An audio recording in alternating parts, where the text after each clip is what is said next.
ഈ കുട്ടിയുടെ ഒരു പ്രശ്നമായിട്ട് സുമയ്ക്ക് നീതി ലഭിക്കാൻ വേണ്ടി ഞങ്ങൾ മുട്ടാത്ത വാതിലുകളില്ല, കാണാത്ത പോലീസ് ഓഫീസർമാരില്ല.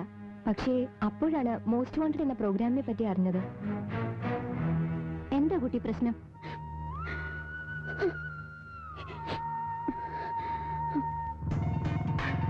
കോളേജിൽ വെച്ചാണ് ഞാൻ ആദ്യമായി നെൽസനെ പരിചയപ്പെടുന്നത്.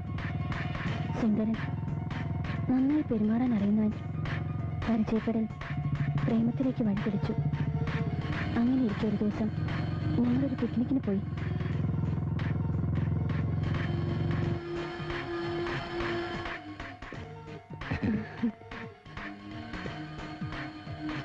എന്റെ പെണ്ണുമൊത്ത് കുറച്ചു നേരം സ്വസ്ഥമായിട്ടിരിക്കാൻ ഞാൻ കണ്ടെത്തിയ സ്ഥലം എങ്ങനെയുണ്ട്? കൊള്ളാം.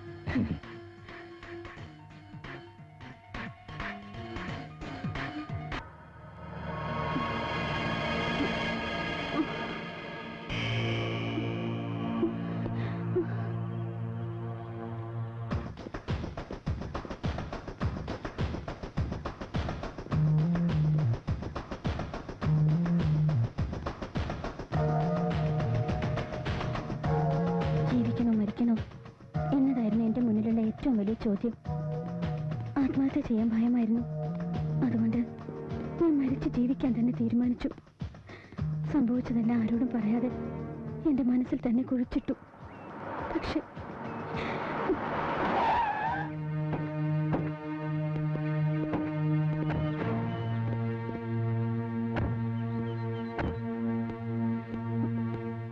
സുമ അല്ലേ? അതെ, ഞാൻ അനിരുദ്ധൻ. എന്താ പേരെന്താ പറഞ്ഞേ? അനിരുദ്ധൻ. കുട്ടിയോട് പേഴ്സണൽ ആയിട്ട് കുറച്ച് കാര്യങ്ങൾ സംസാരിക്കാനുണ്ട്. ഞാൻ എടുക്കട്ടെ. സ്ലീപ്പിംഗ് ബ്യൂട്ടി ഞാൻ പ്രൊഡ്യൂസ് ചെയ്ത ഏറ്റവും പുതിയ കാസറ്റാണ്. ഒന്ന് കാണുന്നോ? ഞാൻ ഇതിൽ കാണണം. ഇതിലെ നായിക സുമയാണ്, നായകൻ നെൽസണും, 1-2 സഹനടന്മാർ വേറെയുമുണ്ട്.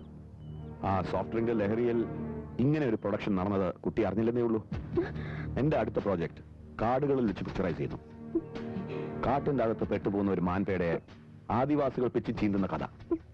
ആ മാൻപേട സുമ തന്നെയാണ്. ഈ വരുന്ന 10th ഷൂട്ടിംഗ്. ഞാൻ വന്ന് പിക്ക് ചെയ്തോളാം. എടുത്തു ചാടി വരാൻ പറ്റില്ലെന്നൊന്നും പറയണ്ട. ഇന്റർനെറ്റിലൂടെ ഇത് ലോകം മുഴുവൻ എത്തും. ജീവിക്കാൻ ആശയുണ്ടെങ്കിൽ എന്നെ അനുസരിച്ചേ പറ്റൂ. Because you are trapped. അയാളുടെ ഭീഷണിക്ക് ഞാൻ വഴങ്ങിയില്ല. ഇനി ഒരു ചതിയിൽ കൂടി പെടാൻ എനിക്ക് വയ്യായിരുന്നു. പക്ഷെ അവരെന്നെ നിരന്തരം വേട്ടയാടിയാണ്. ഹൗസ് ബോട്ടിലെ ആ രാത്രി ലോകമെമ്പാടും കണ്ടു കഴിഞ്ഞത്രേ. ഇപ്പോഴെനിക്ക് മരണത്തെ ഭയമില്ല. ഈ വൃത്തികെട്ട ലോകത്ത് ജീവിക്കുന്നതിനും എളുപ്പം മരിക്കുന്നതാണ്. പക്ഷെ ഞാനെങ്ങനെ മരിക്കാൻ പാടില്ല. എന്റെ അനുഭവം ലോകത്തൊരു പെൺകുട്ടിക്ക് ഉണ്ടാവരുത്. ചരിത്രത്തെ വിൽപ്പന ചിലക്കാക്കുന്ന എല്ലാ പുരുഷന്മാരോടും എനിക്ക് എന്റെ ജീവിതം കൊണ്ട് പകരം വീട്ടണം. കുട്ടി സ്നേഹിച്ച നെൽസൺ ഇപ്പൊ എവിടെ ഉണ്ടാവും? ഞങ്ങളുടെ കോളേജിൽ പുതിയൊരു ഇരക്കായി വല വിരിച്ച് അയാൾ അവിടെ തന്നെ കാണും. ആൾ താമസമില്ലാത്ത പഴയ വീടാക്കി മാറ്റാൻ ഇയാൾ ഒരുപാട് പാടുപെട്ടു.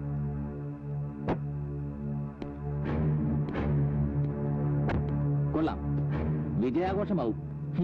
എട്ടും പൊട്ടും തിരിയാത്ത ഒരു പെണ്ണിനെ പ്രേമം നടിച്ച് വശത്താക്കി താലി കെട്ടി തന്റെ താല്പര്യങ്ങൾക്ക് വഴങ്ങുന്നില്ല എന്ന് കണ്ടപ്പോ അവളെ എന്നേക്കുമായി കിടക്കയിലാക്കി.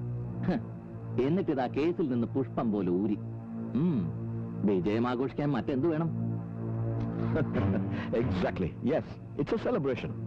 വേണമെങ്കിൽ ക്യാപ്റ്റനും കൂടാം. ടെൻഷൻ മാറ്റാൻ നല്ലതാണ്. ഇപ്പോ ഇവിടെ വച്ച് ഈ നിമിഷം നിന്നെ എനിക്ക് അവസാനിപ്പിക്കാൻ അറിയാഞ്ഞിട്ടല്ല. എന്റെ പെങ്ങക്ക് കിടക്ക് വിട്ട് ജീവിതമില്ലെന്ന് മനസ്സിലാക്കിയപ്പോഴേ എനിക്കിതാകാമായിരുന്നു. പക്ഷേ മരണം നിനക്കൊരു രക്ഷപ്പെടലാകും. മാധ്യമങ്ങൾ നിന്റെ മരണം ഒരു മഹാസംഭവമാക്കി മാറ്റും. നിന്നെ മഹാപുരുഷനാക്കി വാഴ്ത്തും. ഇനിയും അനിരുദ്ധമാരുണ്ടാവാൻ സാഹചര്യം ഉണ്ടാവും. അതുണ്ടാവരുത്. സമൂഹത്തിന്റെ മുന്നിൽ നീ അണിഞ്ഞിരിക്കുന്ന മാന്യതയുടെ മുഖംമൂടി പിച്ച് ചീന്തപ്പെടുന്ന ആ നിമിഷം, അന്ന് ഞാൻ നിന്റെ മുന്നിലെത്തും, നിന്റെ മരണത്തിന്റെ ദൂതുമായി. അതുവരെ നിന്റെ ആയുസിന് ഞാൻ കനിഞ്ഞു നൽകുന്ന എക്സ്റ്റൻഷനാണിത്. Come on, celebrate. വെറുതെ മാന്യന്മാരുടെ വീട്ടിൽ വന്ന് അനാവശ്യം പറയരുത്. തൂക്കിയെടുത്ത് അകത്തിടുന്നു. ചേട്ടേ, ഇവൻ വച്ചു നിൽക്കുന്ന ഉച്ചിഷ്ടം നിന്നിട്ട് എന്റെ നേരെ കുറയ്ക്കുന്നോ? ഞാൻ അണിയുന്ന യൂണിഫോം കണ്ട നിന്റെ തലപ്പത്തിരിക്കുന്നവരോ എന്റെ മുമ്പിൽ സല്യൂട്ട് അടിച്ച് ഓച്ചാനിച്ച് നിൽക്കും. സിദ്ധാർത്ഥനെ തൂക്കി അകത്തിരുന്നാല് നിന്റെ തലയിലിരിക്കുന്ന തൊപ്പിയും തോളത്തിരിക്കുന്ന നക്ഷത്രങ്ങൾ തികയാതെ വരും. എന്താ സംശയമുണ്ടോ? ഒരു മിലിറ്ററിക്കാരന്റെ അച്ചടക്കത്തിന്റെ ഭാഗമായി കൂട്ടിയാൽ മതി. നിനക്കൊരു മുന്നറിയിപ്പ് തരാനാ വന്നത്. നിന്റെ നാളുകൾ എണ്ണപ്പെട്ട് കഴിഞ്ഞു. ഒരു നിയമത്തിന് ഞാൻ നിന്നെ വിട്ടുകൊടുക്കില്ല. എന്റെ സിന്ധുവിന്റെ കണ്ണിൽ നിന്നൊഴുകുന്ന ഓരോ തുള്ളിക്കും നിന്നെ കൊണ്ട് ഞാൻ കണക്ക് പറയിക്കും. ഓർത്തു. അങ്ങനെ പോയാലോ? മാറി. ഇവനെ പോലുള്ള ദാസന്മാരെ എപ്പോഴും കൂടെ കൊണ്ട് നടക്കണം. കാരണം നിന്റെ ഡെഡ് ബോഡി എടുത്ത് മാറ്റാൻ ഉപകരിക്കും.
അതിനുശേഷം അവരെന്നെ നിരന്തരം വേട്ടയാടുകയായിരുന്നു. അനിരുദ്ധൻ എന്ന് പറയുന്ന ഒരാൾ എന്നെ വഴിയിൽ തടഞ്ഞു നിർത്തി ഭീഷണിപ്പെടുത്തി.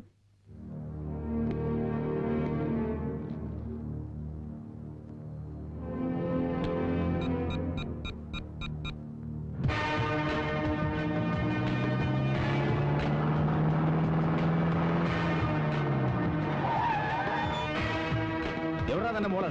വിളിക്കോളെ. ഞാനിവിടെ ഉണ്ട്. ആ, ഇപ്പഴാ എനിക്ക് നിന്നെ പിടികിട്ടിയത്. നിന്നെ അല്ലേടി 4 മാസം മുമ്പ് ഒരു മാരുതി വാനി ഉടുതുണിയില്ലാതെ ഞാൻ പൊക്കിയത്. 5-6 ചെറുപ്പക്കാര് പിള്ളേരും ഉണ്ടായിരുന്നല്ലോ കൂടെ, അല്ലേ? സാറ് വീട്ടിൽ കയറി ഒന്ന് അനാവശ്യം പറയരുത്. സഹായിച്ചില്ലെങ്കിലും വേണ്ടില്ല, ഉപദ്രവിക്കാതിരുന്നാ മതി. വീട്ടിൽ മോളെ വെച്ച് ബിസിനസ് നടത്തിയിട്ടൊന്ന് കുറയ്ക്കുന്നോ? പിടിച്ച് കേട്ടോല്ല അതിനെ. നടക്കാലോ മക്കളെ. ജീപ്പിലേക്ക് കയറാം.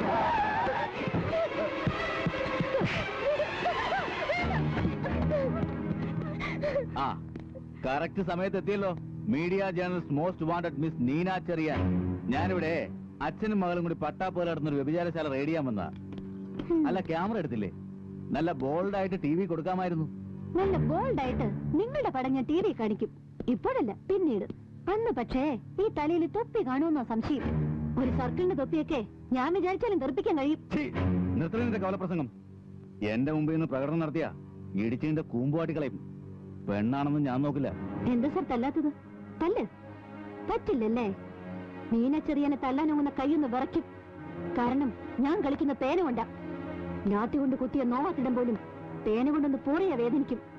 പോലീസുകാരും പത്രക്കാരും ജനാധിപത്യത്തിന്റെ കാവൽക്കാരാണെന്ന പത്രപ്രവർത്തനത്തിൽ ഞാൻ ആദ്യം പഠിച്ച പാഠം.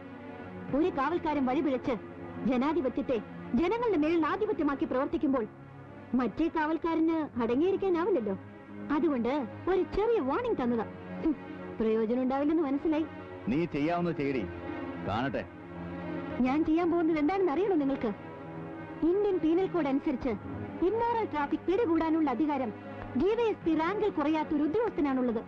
സാധാ സർക്കിളായ തോമസ് ജോസ് സുമി എന്ന പെൺകുട്ടി അറസ്റ്റ് ചെയ്ത് കേസ് ചാർജ് ചെയ്യാൻ DYSP റാങ്കിലുള്ള ഉദ്യോഗസ്ഥനെ അന്വേഷിച്ച് ഇന്നലെ രാത്രി ഉറക്കമൊഴിച്ചത് ഞാൻ അറിഞ്ഞു.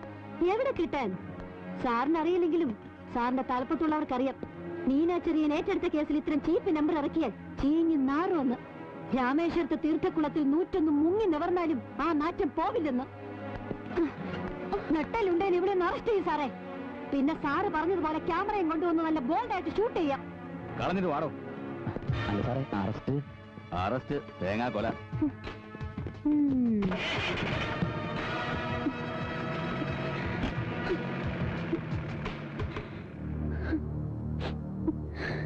ഇനി നീ ഇവിടെ നിൽക്കുന്നത് നിന്റെ ജീവന് തന്നെ ആപത്താ.